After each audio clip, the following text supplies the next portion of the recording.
A cikin wasu shekaru da aka taɓa yi a wani ƙauye wanda ake kira ƙauyen Rima. Ƙauyen Rima ya kasance ƙauye ne wanda mutane suke zaune a cikin lumana, kowa na mutunta kowa. To a cikin wannan ƙauye ne a wani gida wata yarinya ta durƙusa tana ƙoƙarin haɗa wuta. Wannan yarinya sunanta Zahra. Zahra ta kasance yarinya ce wadda kishiyar babata take mugun takura mata. Tun lokacin da mahaifiyarta ta rasu sai ya zamanto wannan kishiyar babata tana mugun takura mata, ta tsane ta. Ki sauri ki haɗa wannan wutar, ba ki ga abincin yayi rana ba? To haka dai Zahra take ƙoƙari tana yi wa wannan kishiyar mahaifiyarta ta biyayya. Gaba ɗaya dududu shekarar Zahra 19. Amma ba abin da ta sani sai hantara da tsangwama daga wurin wannan kishiyar mahaifiyarta ta. To abin da ke faruwa shine mahaifin Zahra ya kasance ya samu matsala ta mutuwar ɓarin jiki, ma'ana paralyze kenan. Tun lokacin da mahaifiyar Zahra ta rasu sai zamanto ya samu wannan lalura ta ɓarin jikinsa ya mutu, ma'ana ya shanye baya iya tashi, komai yi masa ake yi. Zahra ce take ƙoƙari tana kula da shi, tana yi masa abubuwa tare da kishiyar mahaifiyarta. Su biyun nan su ne suke kula da shi, amma shi kam ba iya yin komai da kansa domin wannan lalura da ya samu ta mutuwar ɓarin jiki ba ta bari yana iya motsa jikinsa kamar yadda ya kamata, sai dai magana kawai yake iya yi.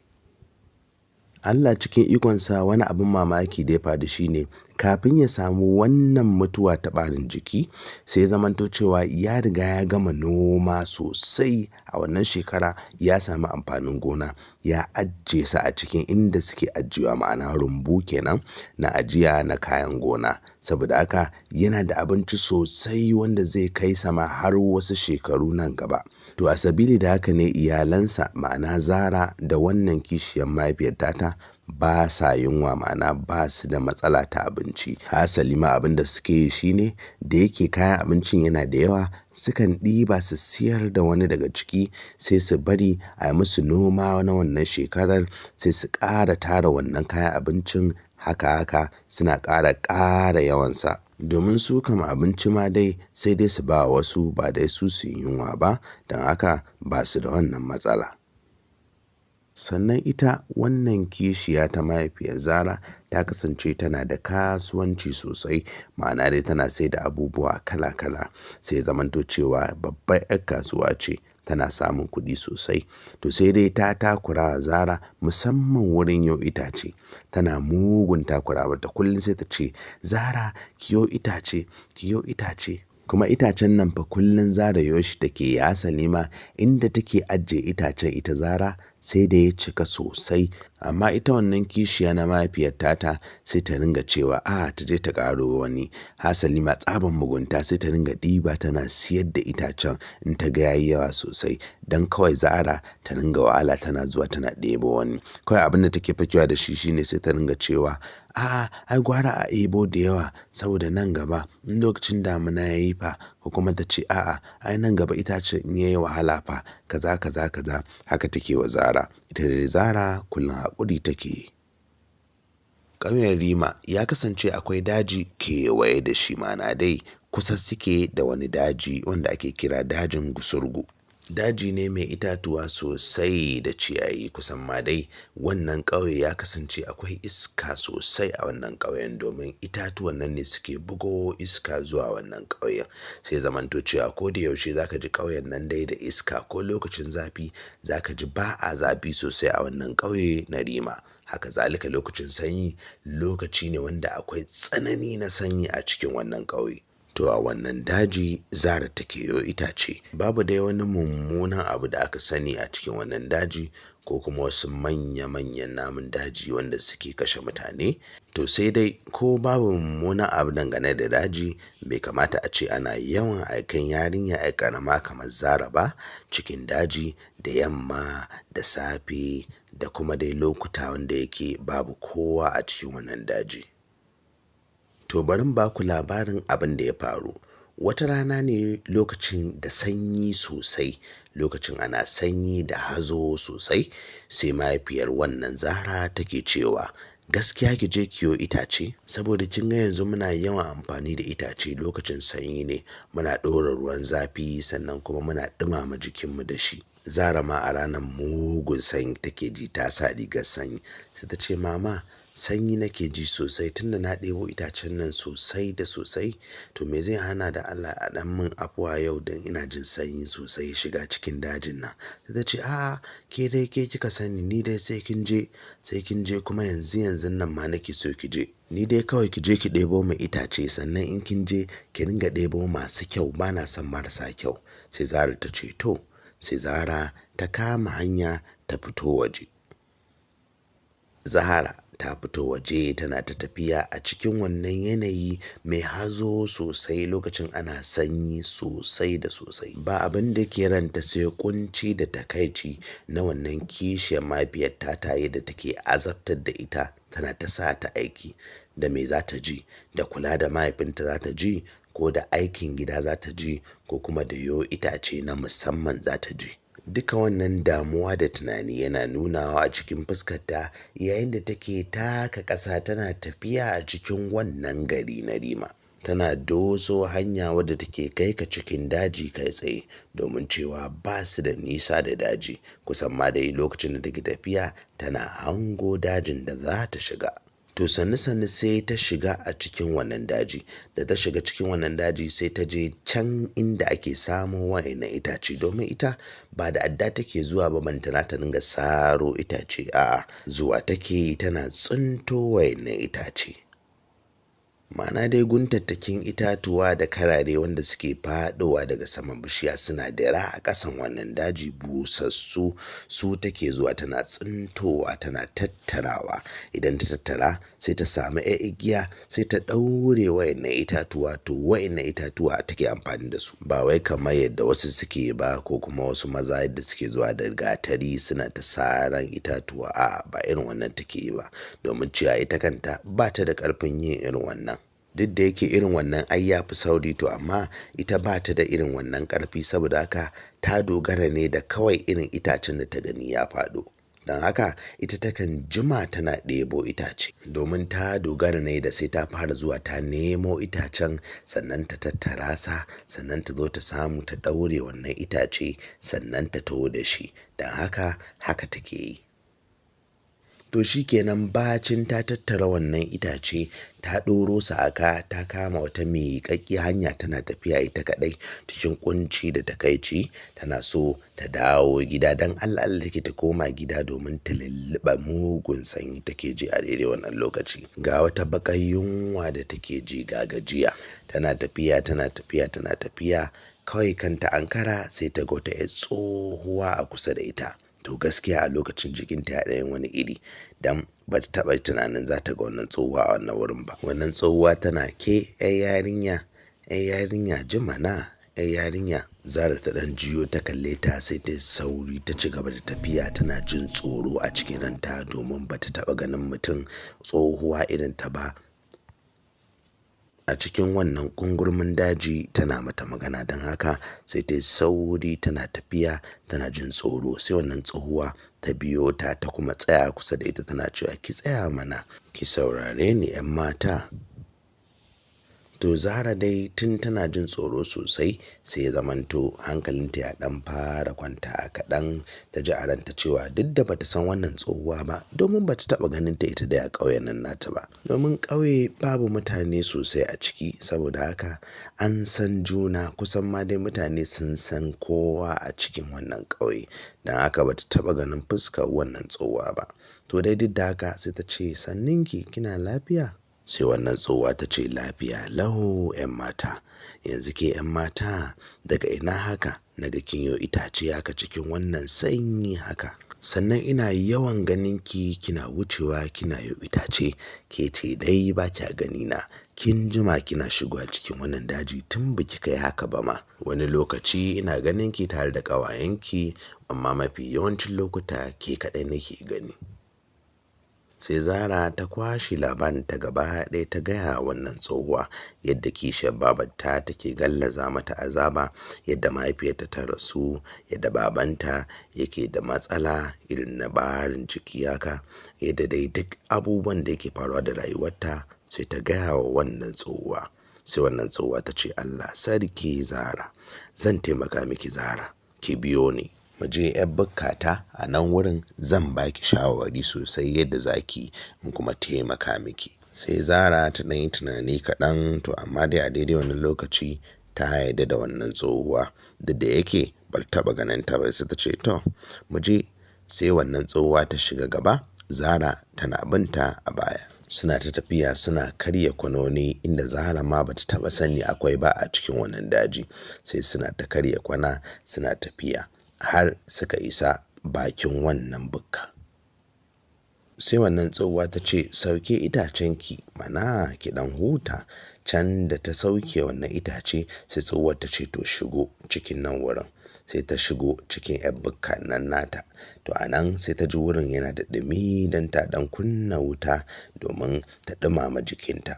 To a nan bacin sun zauna sai wannan tsohuwa ta ce ina zuwa. Sai ta kewaya ta ɗebo wani abinci a cikin akushi, fate ne na doya mai zafi da ganye a ciki da kuma kifi. Zara ta karɓi wannan abinci ta yi bismillah ta fara ci domin tana mugun jin yunwa a daidai wannan lokaci. Gashi kuma abinci ne mai zafi a cikin wannan yanayi mai sanyi. Saboda haka sai ta ringa cin wannan abinci tana ta ci tana ta ci. Gashi nan ta saba cin faten doya, amma sai zamanto wannan faten doyan ta ji daɗinsa ya wuce misali. Saboda haka sai ko ɗago kai ba ta yi daga wannan abinci, kawai cin abincin nan take yi. Tsohuwan nan ta tsaya tana kallon ta tana murmushi, tana ganin yadda Zara take yin manya-manyan lomomi. Bacin Zara ta gama cin wannan abinci sai tsohuwar ta ce to je ki wanke hannunki a can wurin. Sai Zara ta je ta wanke hannunta a can wurin, ta shafe bakinta, sai ta dawo ta zauna a kusa da wannan tsohuwa. To yayin da ta zauna a kusa da wannan tsohuwa sai wannan tsohuwa take cewa, ni sunana Zulai kuma na kasance cewa na jima a cikin wannan daji tsawon dogon zamani. Kusan ma dai ina nan lokacin da wayannan bishiyoyin suna 'yan matsi da yawa ma ni na shuka su da hannuna. Ina son ganin mutum mai ladabi da biyayya irinki, don haka yadda kike wa kishiyar mahaifiyarki ladabi da biyayya ina so ki ci gaba da yi mata ladabi da biyayya. Kin gani na jima a duniya, na san abin da biki sani ba. Kishiyar mahaifiyar nan taki da ke gani tana mugun sanki. Ta ce kamayya tana so na fi kika ce. Ta ce tana mugun sanki, to amma ba ta nuna miki ne kawai dai kishi take da asalin wannan mahaifiya taki, domin ta kasance ita tana da ke amma ita ba ta da haihuwa, sannan kuma ba ta da irinki. Shine dalilin da yasa take jin haushin hakan, amma a ranta tana mugun sanki, ɓoyewa kawai take yi.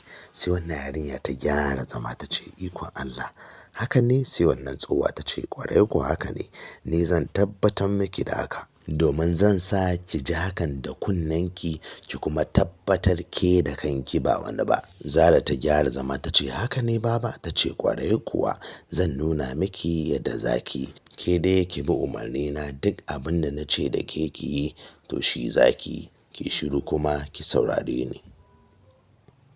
Ina so ki sani cewa Zara, ni so ɗaya ake ganina, ma'ana dai bacin yanzu ba za ki ƙara ganina ba. Ko da kin yi ƙoƙarin zuwa nan wurin ba za ki ƙara ganin shi ba. Sai ta ce kai kamayya? Ta ce haka ne, ba ki ƙara ganina. Sai wannan tsohuwa ta ce da ita, zan baki wata tukunya, wadda wannan tukunya ce rufaffiya, kar ki buɗe ta, dole sai kin je gida. Idan kika je gida sai ki buɗe wannan tukunya, za ki ga abin da yake cikin wannan tukunya. Sannan duk abin da yake cikin wannan tukunya sai ki zubar da shi, ma'ana a gefe ɗaya. A can ƙasa za ki ga wani ruwa. Wannan ruwan magani ne. idan kika ɗauki wannan ruwa kika shafa shi a jikin mahaifinki to insha Allah mahaifinki zai warke ya miƙe kwata-kwata, za ki ga kamar ma bai taɓa yin rashin lafiya ba. Zara ta gyara zama tana ta jin daɗi tana cewa to na gode baba, na gode. Ta ce tsaya ki ji mana ai ban gama ba. Wayannan abubuwan da na ce za ki gani ki juye su har za ki ga wannan ruwan magani su kyauta ce da na baki, naki ne wayannan abubuwa. Sai ta ce to na gode. Sai ta ce sannan kuma wannan ruwan magani bacin kin gama shafe mahaifinki da shi ya farka, to ke ina so ki sha kaɗan daga cikin wannan ruwan maganin. Idan kika sha za ki suma, ma'ana dai za ki zamanto kamar ke ma kin yi paralyze ɗin, ma'ana dai ba kya motsi, sannan idon ki ma zai rufe amma za ki ringa jin duk abin da yake faruwa. Amma dai ina so kawai ki ji abubuwan da kishiyar mahaifinki za ta faɗa a daidai wannan lokaci. Amma ina so ki sani cewa za ki gaya mahaifinki, in ba haka ba shi ma hankalinsa zai tashi.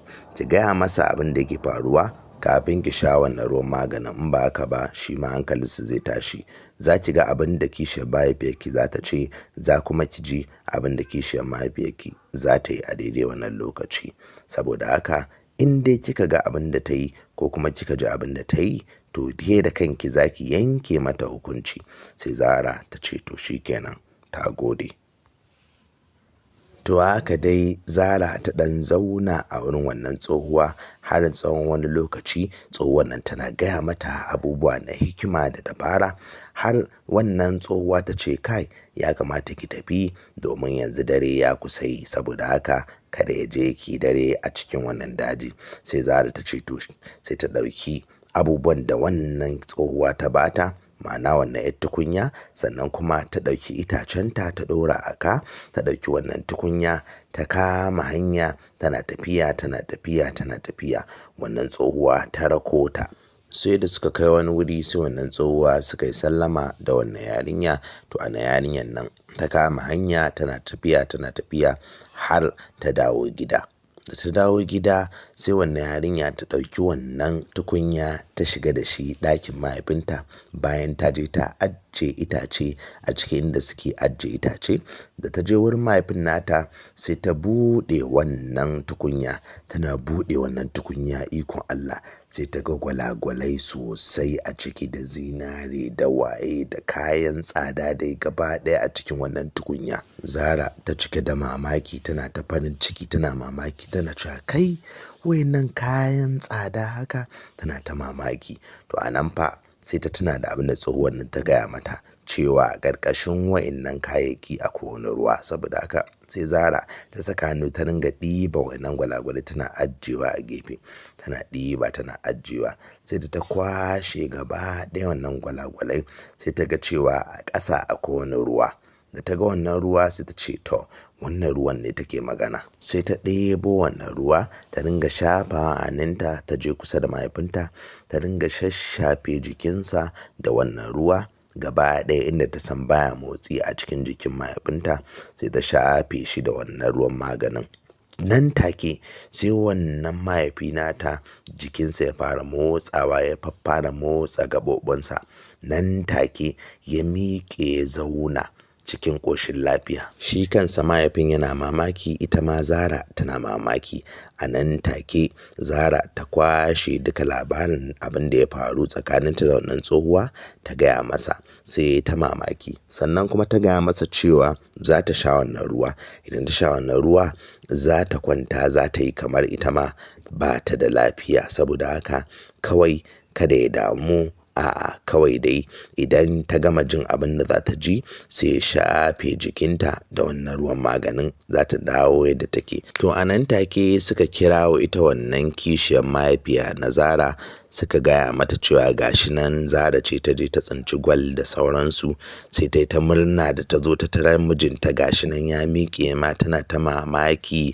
Suka gaya mata cewa gashi nan yau Allah ne ya warkar da shi. Basu dai gaya mata cewa wannan ruwan magani bane na cikin ƙasan wannan tukunya ya zamanto ya warkar da wannan mutumin.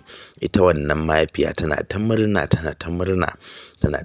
tana cewa gashi nan ai ina aiken ki yo itace gashi nan kin je kin yi tsintuwa gashi nan gaba ɗayan mu mun dawo masu arziki suna ta murna. To bayan kwana biyu sai Zara ta kurɓi wannan ruwa domin ta gwada kishiyar mahaifiyar tata. Lokacin da Zara ta sha wannan ruwa sai gaba ɗaya jikinta ya daina motsi sai ya zamanto kwata-kwata ba ta iya motsa yadda ka san dai ta mutu ko kuma ta yi doguwar suma. To sai dai bambancin wannan doguwar suma shine tana jiyo abin da yake faruwa, tana jin komai da komai amma idan ta a rufe yake, sannan kuma amma ba ta numfashi.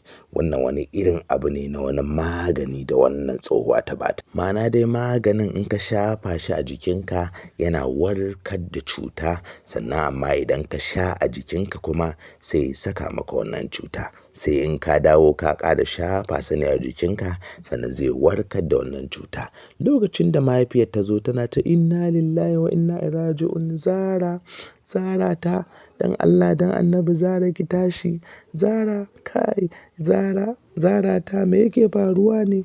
Allah sarki Zara ta ki haƙuri abin da na miki, ina son ki Zara ta, ina mugun son ki. Baban shi da ya laɓe yana ji yana ta dariya abin da take cewa, tana ta cewa Zara na cuce ki, Allah sarki na kashe yarinya ta, kullum ni ne sa ta aiki, Allah sarki Zara ita kuma mai ladabi da biyayya. Ki tashi ba zan sake miki haka ba, Zara ta ki tashi ba zan ƙara miki haka ba. To a nan ne dai Zara ta ji duk abubuwan da wannan tsohuwa take gaya mata cewa ashe wannan kishiya na mahaifiyar tata tana mugun santa, kawai da kishi ne irin nasu na mata. To a daidai wannan lokaci ne baban ya shigo yana cewa kin gani abin da kike ba kya kyautawa kaza yana mata wa'azi a daidai wannan lokaci da nasiha. Sannan kuma sai ya shafe wannan yarinya tasa da wannan ruwan maganin, sai wannan yarinya ta tashi. Wannan kishiya na mahaifiyarta tana ta murna da sauransu, gaba ɗayansu dai sai ta daina wannan abubuwa nata, sai ta zamanto ta zauna a cikin lumana. Ita Zara ba ta ƙara mata rashin mutunci ba, sai ta zamanto ta ɗauke ta kamar uwarta, kuma sai ya zamanto sun yi arziki sosai, ya zamanto duk wannan ƙauye babu kamar su. Sannan Zara takan koma cikin wannan daji ko da wata rana za ta ga wannan zilai ɗin, amma kwata-kwata ba ta taɓa ganin ta ba kuma. Dan Allah ka danna min like da subscribe idan ka ji daɗin wannan labari, domin a nan na zo ƙarshen wannan labarin. Za ka iya rubuta comment domin ka faɗi ra'ayinka dangane da wannan labari. Na gode sosai, sai a saurare mu a labari na gaba.